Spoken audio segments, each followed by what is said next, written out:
سیدنا امام حسین شہید کربلا، امام عالی مقام سبت رسول رضی اللہ تعالی عنہ وارضاہ عنہ جب مدینہ طیبہ میں تھے اور آپ کو یزید نے بیعت کے لیے اصرار کیا، اور جانتے ہیں مدینہ کا گورنر ولید بن عقبہ امام حسین کو اپنے گھر میں بلایا اور رات کے وقت کہا کہ آپ یزید کی بیعت کر لیں، سب ٹھیک ہو جائے گا۔ آپ نے ایک تاریخی جملہ فرمایا تھا، آج وہ سب مسلمانوں کو یاد ہونی چاہیے۔ امام حسین نے یہ نہیں کہا میں حسین رسول اللہ کا نواسا یزید کی بیعت کروں گا فاسق و فاجر کی، یہ نہیں کہا آپ نے۔ توجہ چاہتا ہوں، آپ نے یہ نہیں فرمایا، بلکہ یہ فرمایا مجھ جیسا اس جیسے کی بیعت کیسے کر سکتا ہے۔ یہ قیامت تک آنے والوں کے لیے میسج ہے، حسین جیسا کبھی بھی یزید جیسے کی بیعت نہیں کر سکتا، اور نہ ہی ویسوں کی طاقت کو وہ مان سکتا ہے۔ اور الحمدللہ ہماری ماؤں نے بچپن سے ہمیں حسین کو ہی سنایا ہے، یزید کو نہیں۔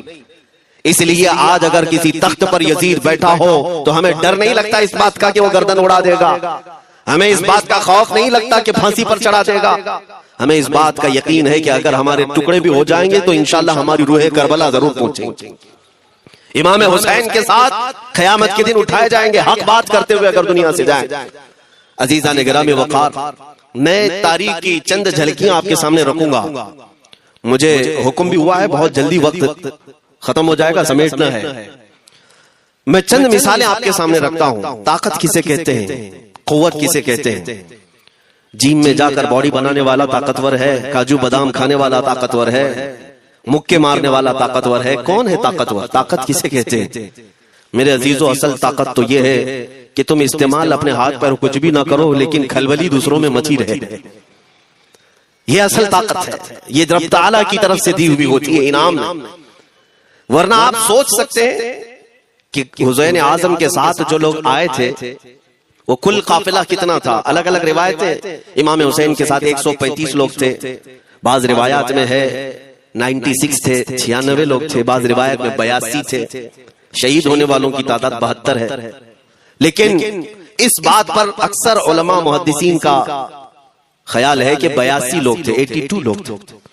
82 کے مقابل میں کتنے لوگوں کو آنا چاہیے راستہ روکنے کے لیے؟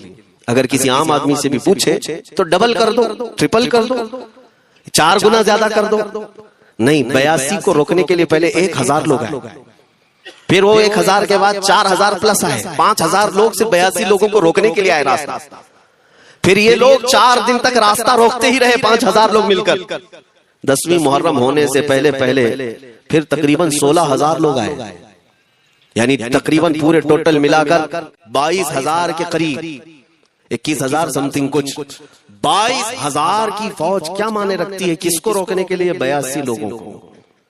اسی سے سمجھ میں آتا ہے اصل طاقت کسے کہتے ہیں۔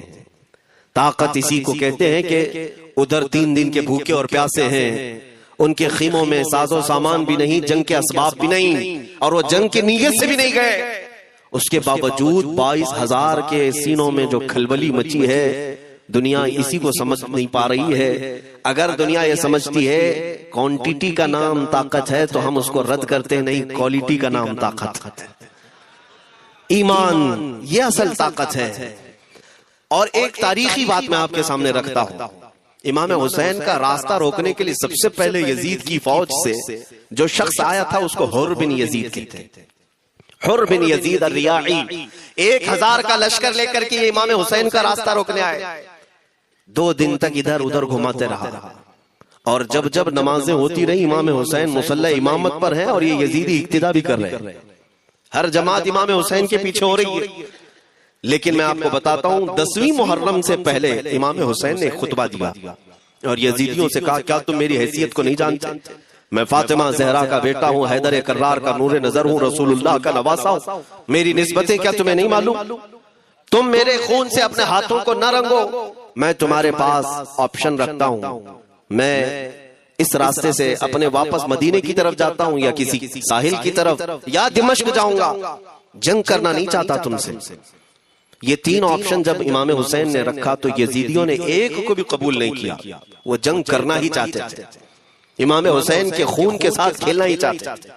لیکن جو حر بن یزید ہے، توجہ چاہتا ہوں، جو خود امام حسین کا راستہ روکنے کے لیے آیا، اس کے دل میں یہ بات آئی، اور اس نے آ کر کے 10ویں محرم کو یزیدیوں سے کہا میاں مان لو حسین کی بات، 3 میں سے کوئی ایک بات مان لو، ہم جنگ نہیں کرنا چاہتے، وہ رسول اللہ کے بیٹے ہی تو ہیں۔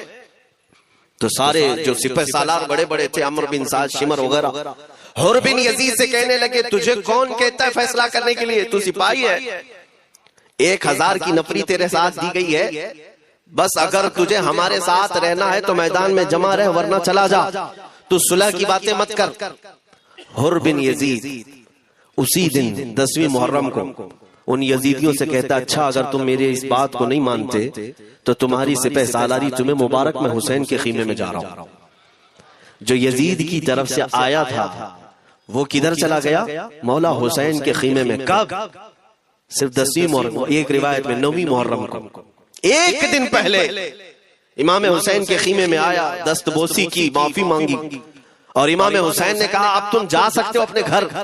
حر بن یزید نے کہا میں اس وقت تک اب آپ کا ساتھ نہیں چھوڑوں گا جب تک میرے جسم میں آخری سانس باقی رہے، میں آپ کے ساتھ رہوں گا۔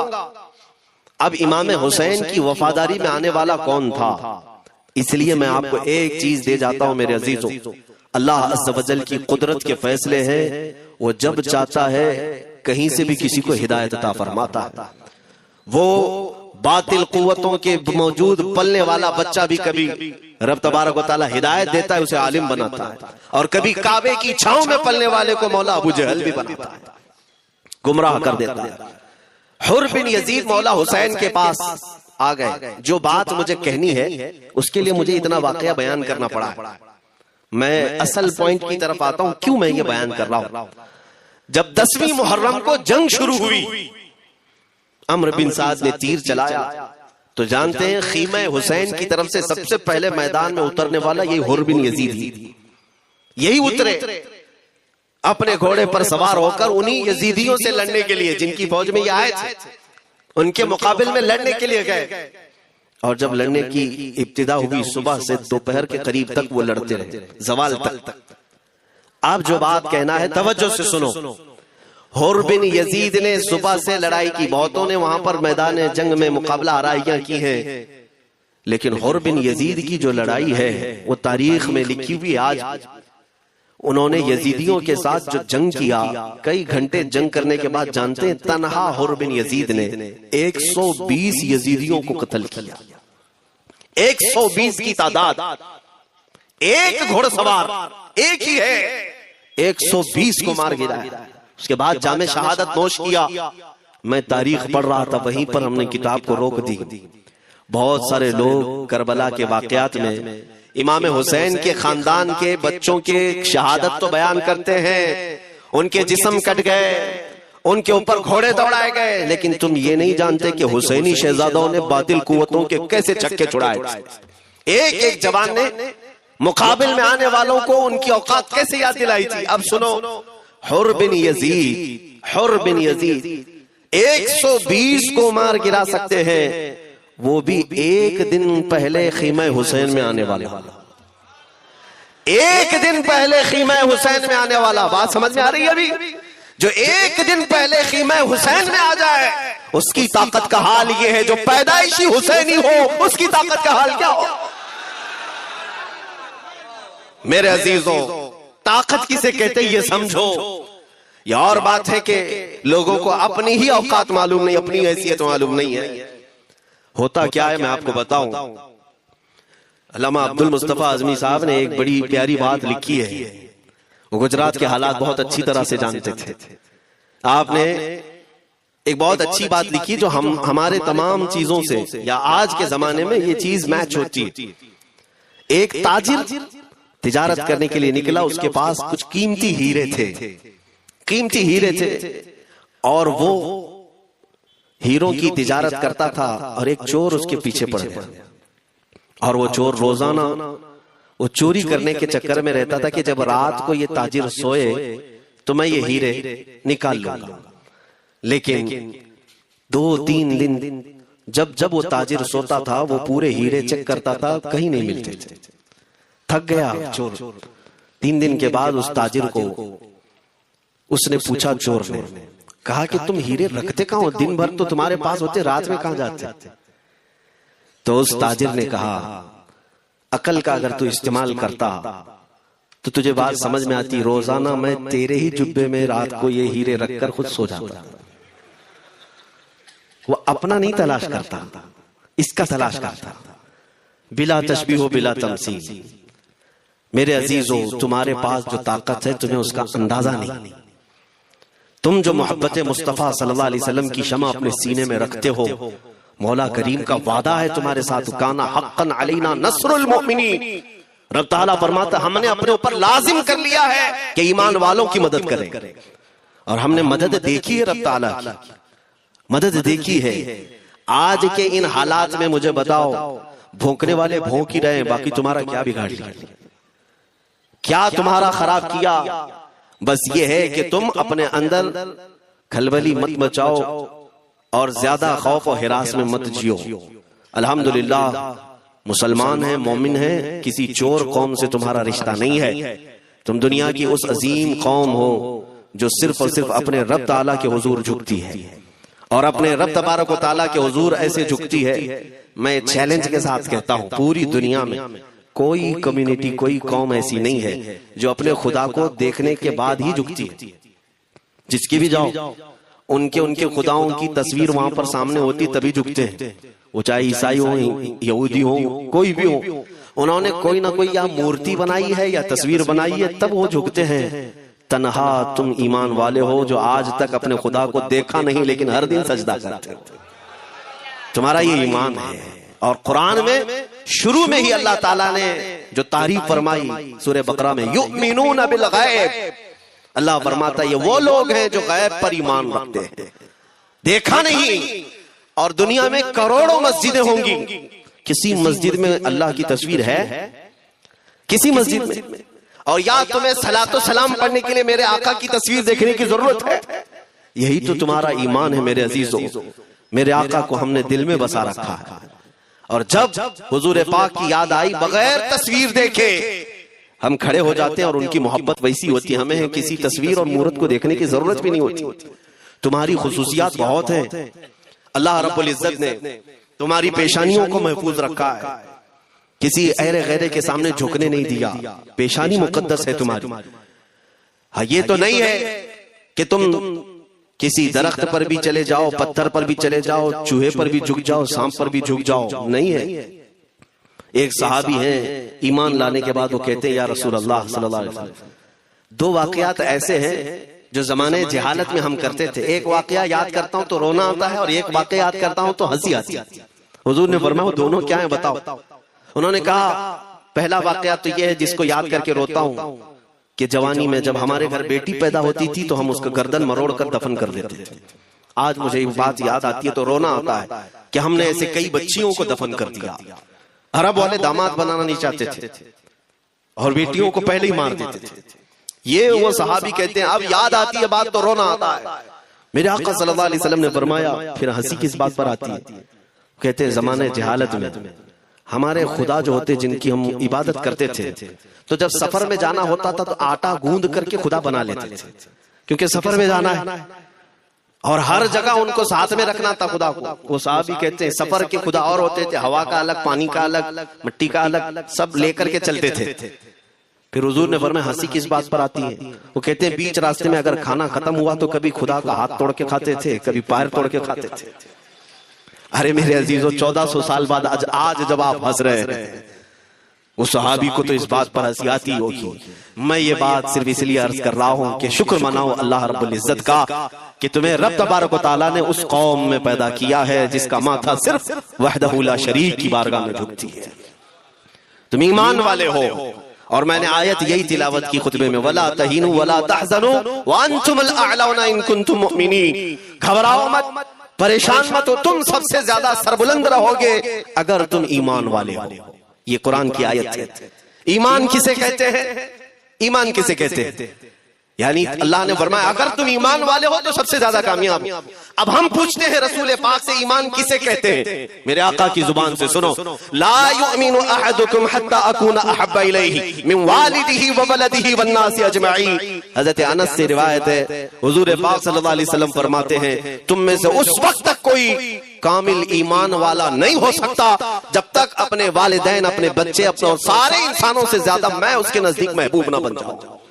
حضور سے کامل محبت جب تک نہ کرو گے تب تک ایمان بھی کامل نہیں ہے. خلاصہ کلام یہی ہے کہ محمد سے وفا تو نے تو ہم تیرے ہیں، یہ جہاں چیز ہے کیا لوح و قلم تیرے. بس اسی بات پر آپ کو آنا ہے. اقبال بھی یہ کہتا ہے میں جرمنی گیا، یورپ کا سفر کیا، وہاں کی ترقیوں کو دیکھا اور وہ لوگ بہت آگے بڑھ رہے تھے. میں اسی لیے سفر کیا کہ میں وہاں تحقیق کر کے آؤں، دیکھوں اپنی قوم کو آ کر کے میں بتاؤں مسلمانوں کو کہ کس فیلڈ میں تم جاؤ گے تو کامیاب ہوں گے. سائنس میں، فزکس میں، جغرافی میں، کیمسٹری میں، میتھس میں، کون سی فیلڈ میں تم جاؤ گے تو زیادہ ماہر ہوگے.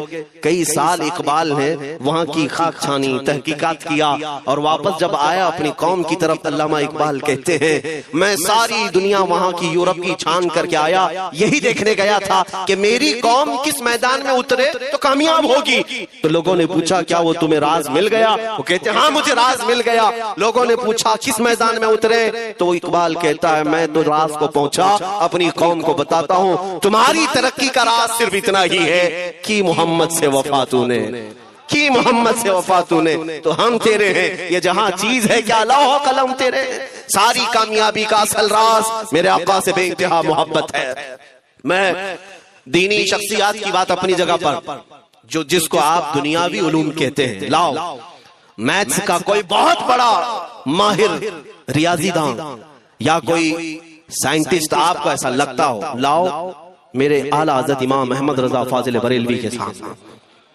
جانتے ہیں آپ اس اعلیٰ حضرت فاضل بریلوی نے 55 علوم پر اپنی تحقیقات لکھ دی ہیں، باقی جانتے کتنے تھے وہ اللہ ہی بہتر جانتے.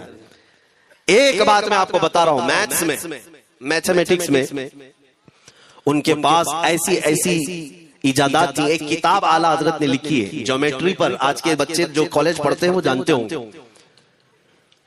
جیومیٹری کی بھی کئی اس میں اقسام لکھی گئی ہیں اور اعلیٰ حضرت نے ایک کتاب لکھی ہے کشف العلہ عن سمت القبلہ، قبلہ پہچاننے کا علم.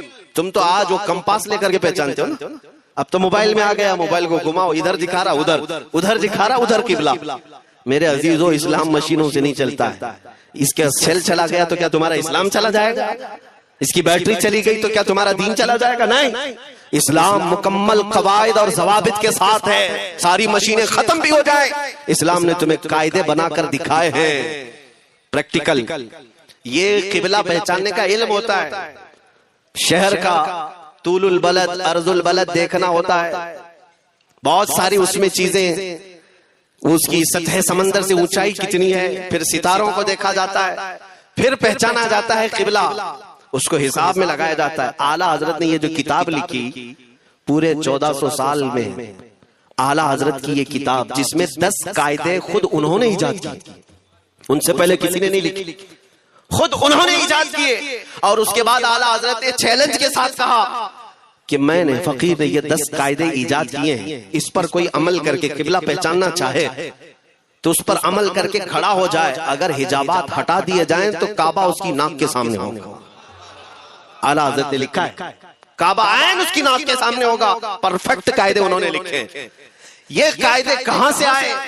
حساب، میتھمیٹکس. جو علی گڑھ کے پروفیسر اپنے پھنسے ہوئے مسائل حل کرنے کے لیے اعلیٰ حضرت کے پاس آئے. واقعات آپ نے سنے ہوں گے. اب میں آپ سے کہتا ہوں، بہت بڑے پروفیسر صاحب علی گڑھ کے، وہ لندن یا آکسفورڈ جا رہے تھے یا جرمنی جا رہے تھے کچھ میتھس کے فنڈے حل کرنے کے لیے. اعلیٰ حضرت کے خلیفہ نے انہیں مشورہ دیا کہ چلے مولانا احمد رضا صاحب بریلی میں رہتے ہیں، ان سے بات کر لیں گے.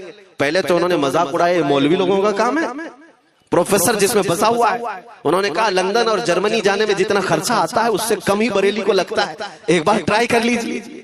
وہ آئے اعلیٰ حضرت کے ہاں. وہ مولانا سید سلیمان صاحب کے کہنے پر جب اعلیٰ حضرت کے پاس آئے، عصر کا وقت تھا، اذان ہو چکی تھی، آپ مسجد کی طرف جا رہے تھے. پروفیسر صاحب سے ملاقات ہوئی، اعلیٰ حضرت نے پوچھا کیسے آنا ہوا؟ انہوں نے کہا ایک بہت پیچیدہ مسئلے میں پھنس گیا ہوں، میتھس کا، ریاضی کا، حساب کا حل نہیں ہوتا، اس کے لیے میں باہر کا سفر کر رہا تھا۔ آپ کے شاگرد مولانا سلیمان صاحب نے کہا کہ آپ سے ملنے، اعلیٰ حضرت نے کہا دکھائیں کیا مسئلہ ہے؟ انہوں نے کہا اتنے شارٹ ٹائم میں یہ حل نہیں ہوگا، نماز کے لیے آپ جا رہے ہیں۔ اعلیٰ حضرت نے فرمایا پھر بھی دکھاؤ۔ اعلیٰ حضرت کو انہوں نے ویسے ہی کھڑے دکھایا، دیکھتے ہی اعلیٰ حضرت نے انگلیاں رکھی اور کہا اس کا یہاں سے، اس کا یہاں سے، فلاں کا یہاں سے، اس طرح آپ لگا کر کے دیکھ لیں، میں عصر کی نماز سے فارغ ہو کر آتا۔ وہ پروفیسر صاحب کہتے ہیں انہوں نے چٹکیوں میں یوں حل کیا، میں جب بیٹھ کر کے اس مسئلے کو لگایا تو ترنت 2 منٹ میں وہ مسئلہ حل ہو گیا۔ اب جس کے لیے میں یہ واقعہ عرض کر رہا ہوں سنو، وہ حیرت میں آنکھیں پھٹی پھٹی رہ گئی اس پروفیسر صاحب کی۔ ادھر نماز ہونے کے بعد آئے اعلیٰ حضرت تو وہ اش کرنے لگے، کہا مولانا صاحب میں پہلی مرتبہ دیکھ رہا ہوں کہ مدرسے کا کوئی مولوی میتھس کے اتنے ٹف فنڈے کو حل کر لیتا ہو۔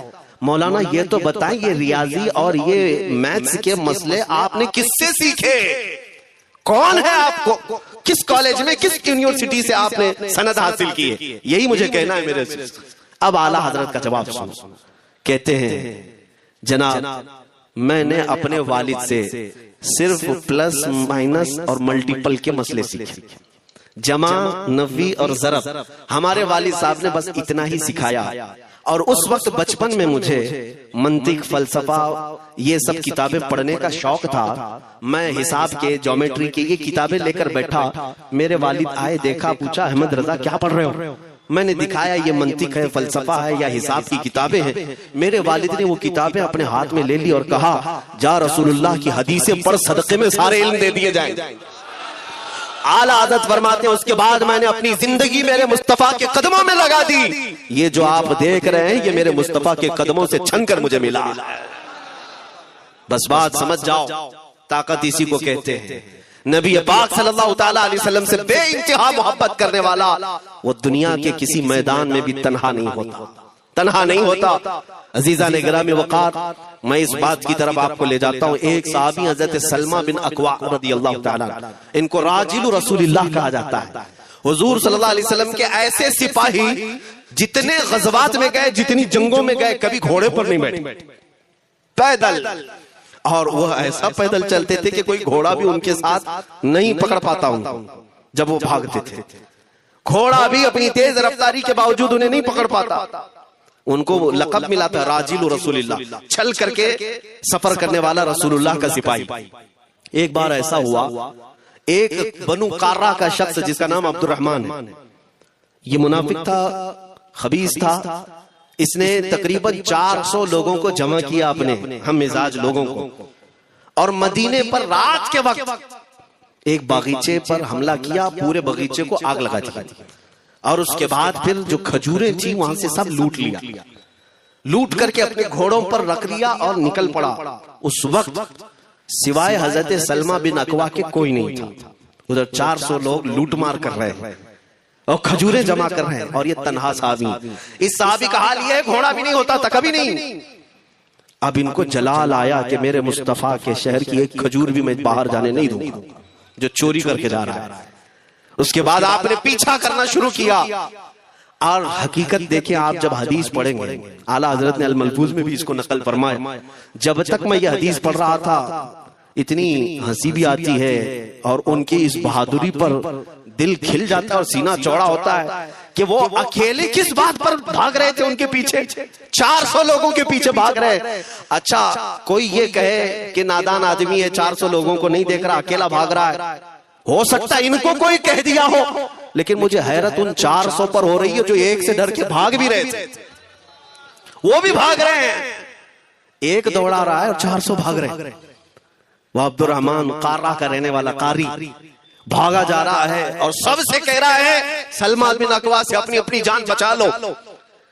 اسی لیے میں کہتا ہوں یہ بزدل قومیں ہیں، میرے مصطفیٰ کے غلاموں کا مقابلہ کرنے کی سکت نہیں رکھتی، جس کے سینے میں عشق مصطفیٰ ہو۔ 400 بھاگتے رہے اور یہ بھگاتے رہے بہت دور تک۔ جب حضرت سلمہ بن اکوع بھاگتے تھے تو گھوڑے بھی پیچھے پڑ جاتے، اور آپ جیسے جیسے کوئی گھوڑ سوار آتا اس کی ٹانگ پکڑ کر کھینچتے اور اس کی گردن پر پیر رکھتے، پھر آگے نکل پڑتے تھے۔ نہ جانے کتنوں کو انہوں نے تنہا اپنے ہاتھوں سے گرایا، کوئی مقابلہ کرنے کو تیار نہیں، گراتے بھی ہیں اور ان کی گری ہوئی کھجوریں جمع بھی کرتے ہیں کہ مجھے مدینے واپس لے جانا ہے۔ اس صحابی کو میں پڑھتا ہوں، عزیزان گرامی کھجوریں جمع کرتے رہے اور انہیں بھگاتے رہے، اخیر میں وہ 10 کی ٹکڑیوں میں بدل گئے۔ وہ عبد الرحمن قارہ کا رہنے والا وہ کہنے لگا ایک ساتھ مت بھاگو، یہ اکیلے سب کو بھگا رہا ہے، 10 ادھر جاؤ، 10 ادھر جاؤ، 10 ادھر جاؤ۔